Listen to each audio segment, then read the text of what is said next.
Alright guys, today I'm doing a review of this good food for good. So this is a Bolognese, and if you can see here, it's vegan, so which is actually kind of interesting. And I'll show you what the ingredients are. There we go, but it's a really small jar, so if you look at this, they use pumpkin seeds, look at that. So I'm going to cook it up, and I'm going to put it with my noodles, and I'll show you how well it tastes. So I'm going to add some, of course, ground chicken to it, and probably add some carrots and peas to it as well. So stay tuned, guys. I'll be right back. Okay, so this is what it looks like. It has a nice strong tomato smell to it. I'm going to pour it into my meat. Okay, so here it is. As you can see, I'm just going to do a quick taste test here.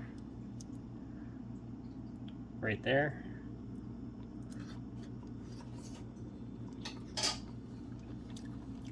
That's actually quite good. It has a tomato.